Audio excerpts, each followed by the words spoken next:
Hey everyone, welcome back.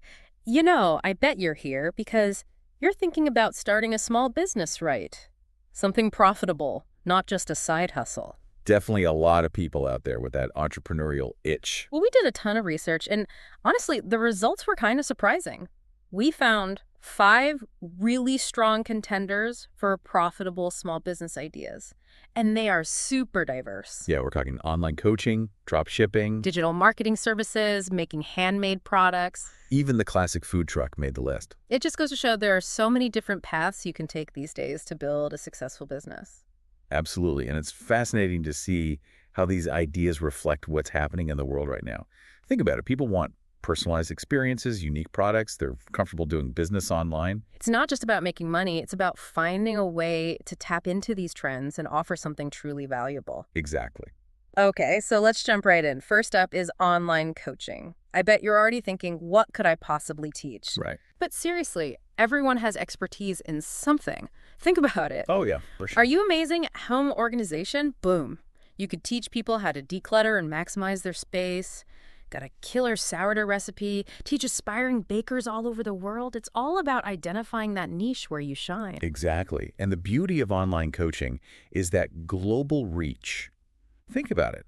With tools like Zoom or even Instagram Live, you can literally be connecting with clients in Paris while you're having your morning coffee in Chicago. Wow, that is so cool. What's crucial, though, and all of our sources emphasize this, is figuring out what makes your approach unique. Like, let's say you're a fitness enthusiast.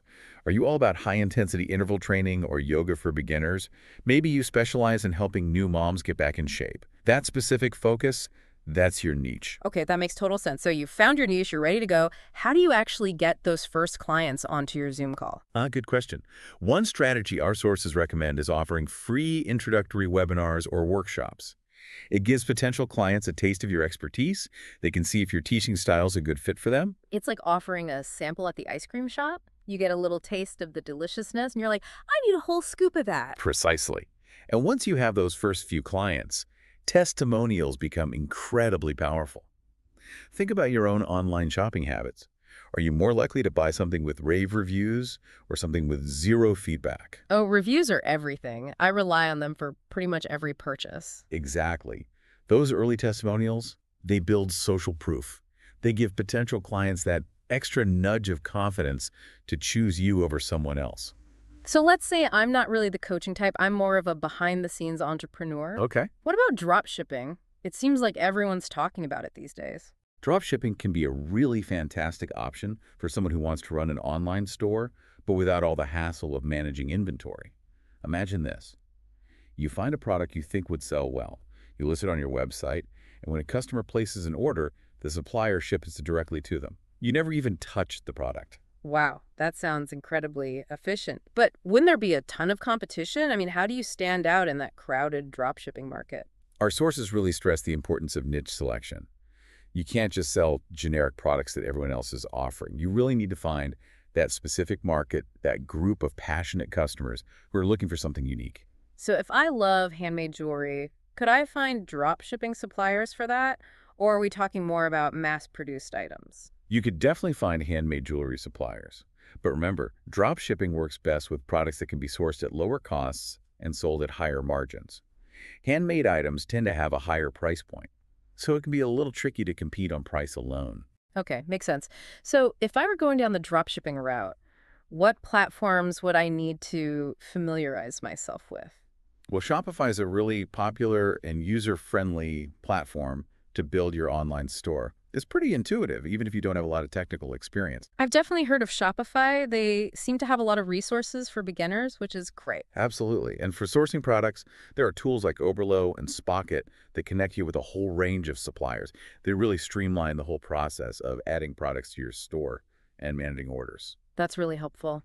Okay, so let's say I've found my niche, I built my store, I'm ready to launch. What's next? How do I actually get people to visit my site and buy my products? That's where digital marketing comes in. And that's actually another potential business idea in and of itself. I mean, every business these days, big or small, they need that online presence. They do. And that means having a website, engaging on social media, and potentially running ads to reach a wider audience. Yeah. It feels like the digital marketing world is constantly changing, though. Do you really need to be like a tech expert to succeed in this field? You don't necessarily need to be a coding whiz, but you do need to understand how that digital landscape works. Think about your own online experiences. How do you find new products? What makes you click on a particular ad or follow a brand on Instagram? That's a good question.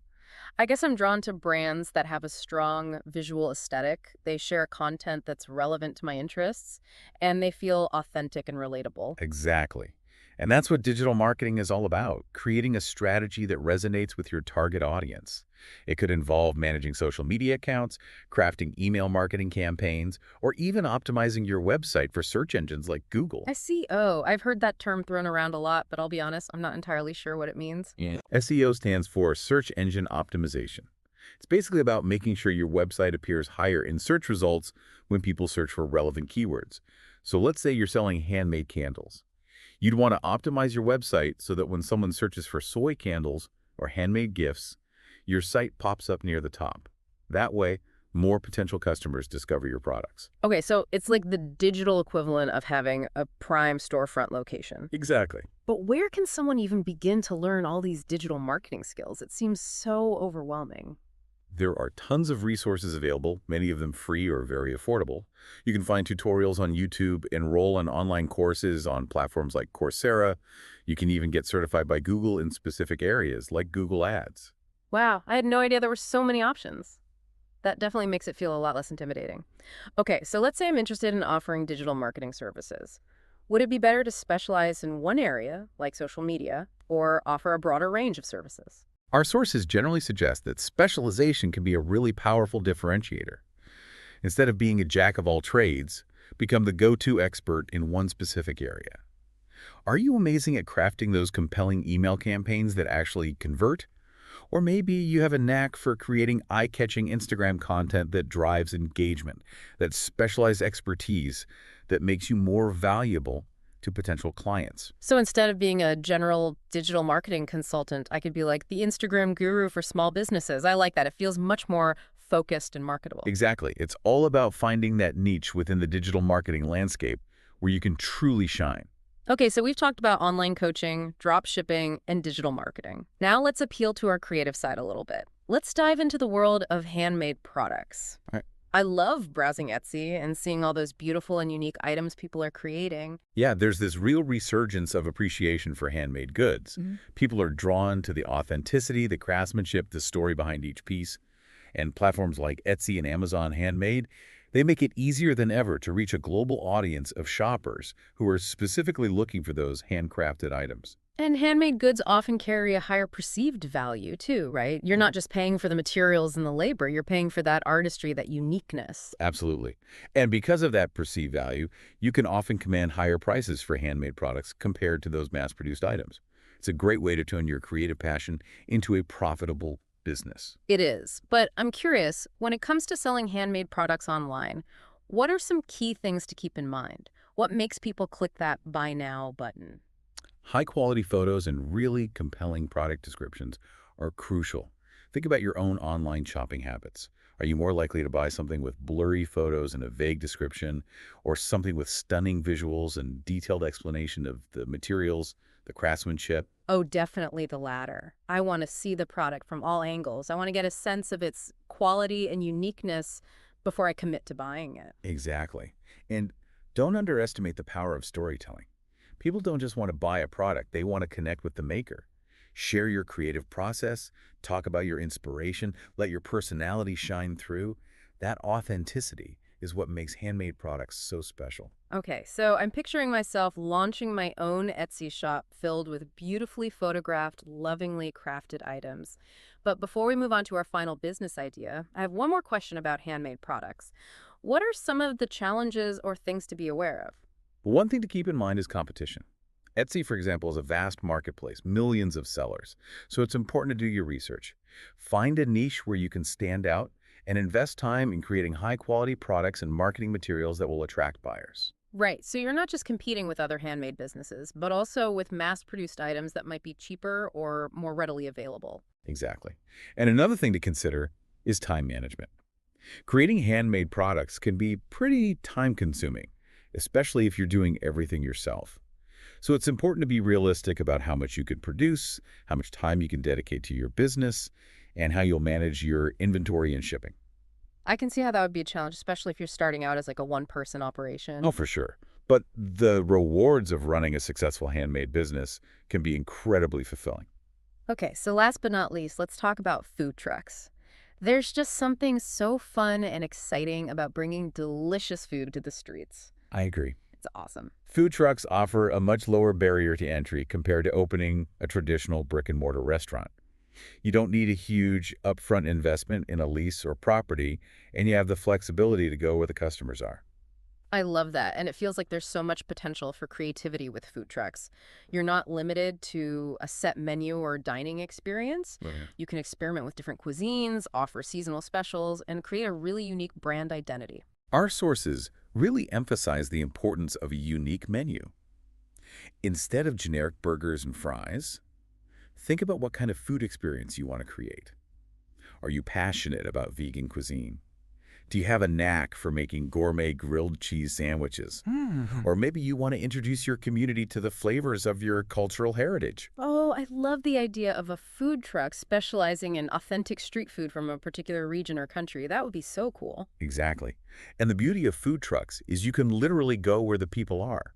You can set up shop at local events, farmers markets, or even busy street corners during the lunchtime rush. It's like bringing the restaurant to the customers instead of the other way around. But let's get real for a moment. What are some of the challenges of running a food truck? Well, one challenge is navigating permits and regulations, which can vary depending on your location. So you'll need to research the specific requirements for your city or county to make sure you're operating legally. That makes sense.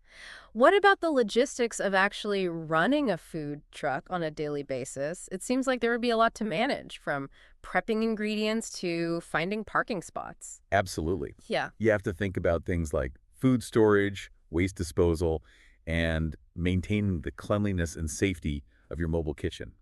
And yeah, finding suitable parking spots, especially in busy areas, can definitely be a challenge. I imagine social media plays a huge role in promoting a food truck too, right? Yeah. It's not like you have that fixed location that people can easily find. You're absolutely right. Social media is crucial for food trucks. Think about it. You're scrolling through Instagram and you see a mouth-watering photo of a loaded taco truck. And the caption says, "Find us at the park today from 11 to 2." Wouldn't that make you want to head over and grab a bite? Oh, for sure. And I bet real-time location updates are key so people know exactly where to find you. Exactly. It's all about building that excitement and anticipation. And social media is the perfect tool for that. So we've explored 5 really diverse business ideas, each with its own set of pros, cons, and things to consider. What I'm really struck by is how much these ideas tap into current trends and consumer preferences. Right. And that's what's so exciting about entrepreneurship today. It's Uh-huh. not about following a set formula. It's about understanding the needs and desires of your target audience and finding creative ways to meet those needs. It feels like we've only scratched the surface here, though. There's so much more to learn about each of these business ideas. Absolutely. So where do we go from here? What are some key things to keep in mind as we delve deeper into these business ideas? Well, regardless of which idea speaks to you, all our sources emphasize one thing: thorough research.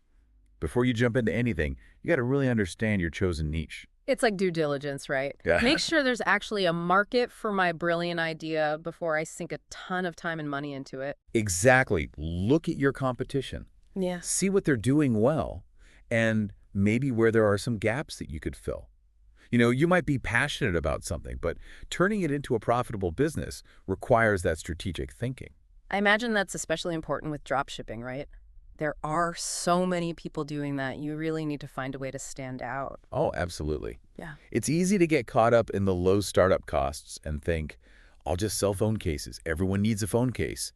But without that unique angle, you're just going to get lost in the crowd. So research is step 1. What else do our sources recommend to set yourself up for success? They talk about a solid business plan. Yeah. Even if it's not a super formal, long document, it's about having a roadmap. Yeah. Outline your goals, your target audience, marketing strategy, even financial projections. So it's less about writing a novel and more about an action plan. Exactly. It forces you to think through the practical stuff. Let's say you're going the food truck route. Your plan would include your menu, your target locations, your estimated costs, and how you'll actually reach those hungry customers. That actually makes me think about another point our sources brought up: networking. I know some people really dread that, but it makes sense, especially when you're just starting out. It's invaluable. Connect with other entrepreneurs, mentors, even people in your potential customer base. Online communities, workshops, local events. There are tons of ways to tap into the collective knowledge and support out there. It's like having a built-in cheering section, but also people who can offer some real-world advice, right? Someone who's been through the food truck permitting process can probably save you a lot of headaches. Oh, precisely. And then as you're building your business, remember to keep learning.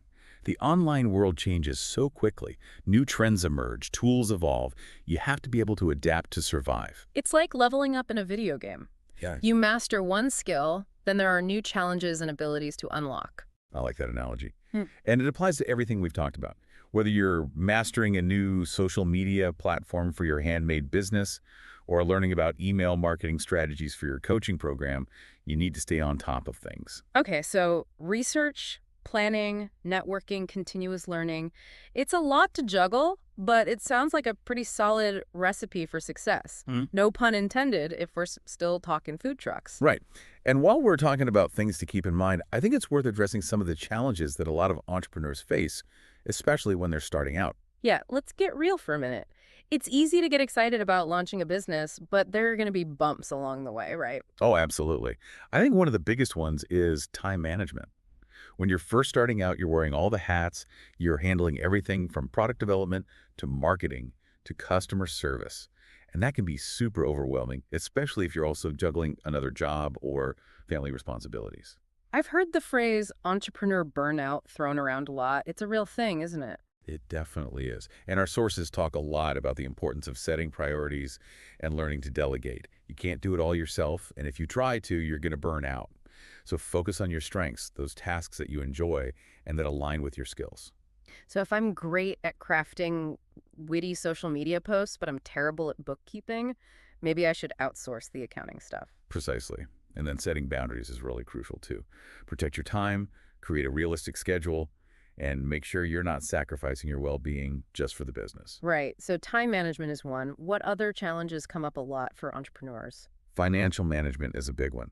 Starting a business often requires at least some initial investment, even if you're bootstrapping it. Managing cash flow effectively is essential. So even if my online coaching business takes off, if I'm not careful about tracking my expenses and income, I could still run into trouble. Absolutely. Our sources suggest creating a detailed budget, track every penny, and if you need to, seek professional advice. Understanding your financials gives you a clear picture of your business's health, and it'll help you make more informed decisions. Speaking of finances, what about those initial costs? Do the sources offer any tips for securing funding? Yeah, they mentioned exploring options like small business loans, grants, even crowdfunding, depending on your specific needs and business model. There are resources out there to help you get the support you need to launch and grow. It's good to know those options are out there, especially for something like a food truck where you might need to invest in equipment up front. Exactly. And then there's the whole challenge of marketing, getting your business in front of the right audience, especially in the online world these days. That could be an uphill battle. It's not enough to just build a website and hope people find it, is it? Definitely not. Our sources emphasize having a really strong online presence, using social media effectively, and creating content that truly resonates with your target market. So if I'm selling handmade candles on Etsy, it's not enough to just post a photo and call it a day. I need engaging captions, nice visuals, maybe even some short videos showing how the candles are made. Exactly.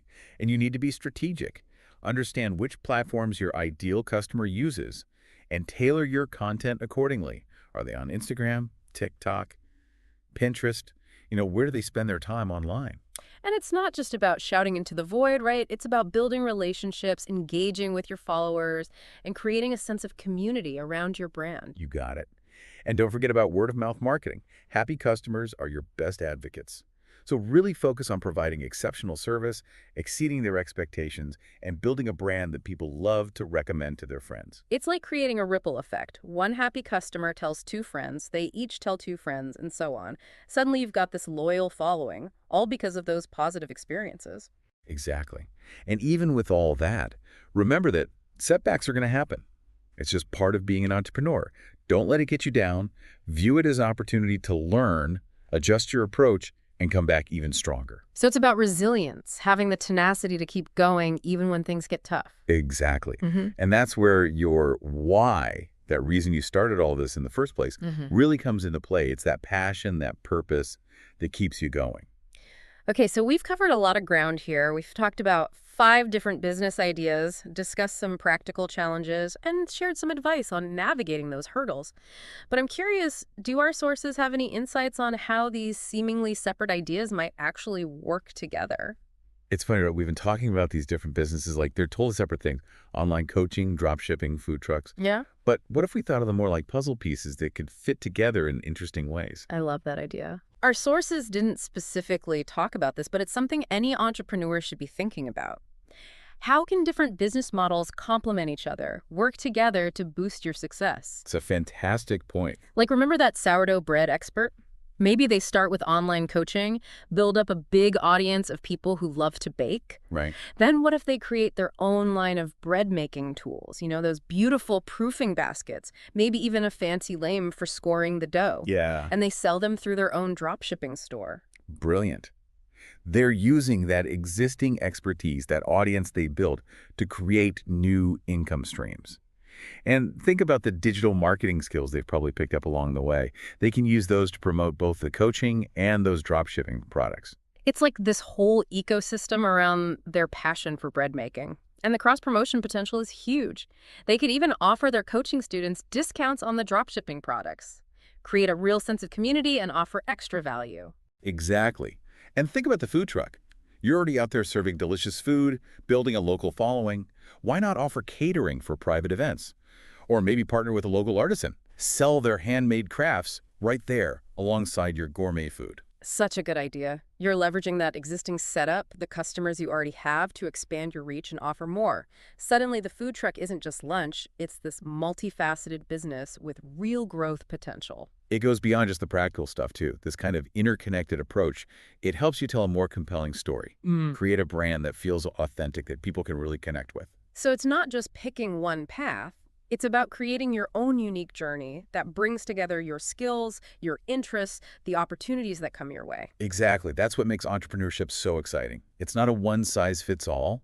It's all about experimenting, finding creative solutions, and making connections that open up new possibilities. It's like we've given you this toolbox filled with different tools, and now it's up to you to decide what you're going to build with them, what kind of masterpiece you're going to create. And remember, there's no right or wrong answer. The best business idea is the one that you're passionate about, that aligns with your values, and that you're willing to put your whole heart into. So as we wrap up this deep dive, I hope you're feeling energized, inspired, not overwhelmed by all the options out there. Yeah, starting a business can be a little scary, but it's also a chance to build something truly meaningful, something that reflects your own vision. And you don't need all the answers right now. The journey of entrepreneurship is all about learning and growing along the way. Embrace the challenges, celebrate those wins, and never stop exploring those what-if moments. Because who knows, maybe the next big success story we feature on this podcast will be yours. Until then, keep learning, keep hustling, keep that entrepreneurial spirit burning bright. Thanks for joining us.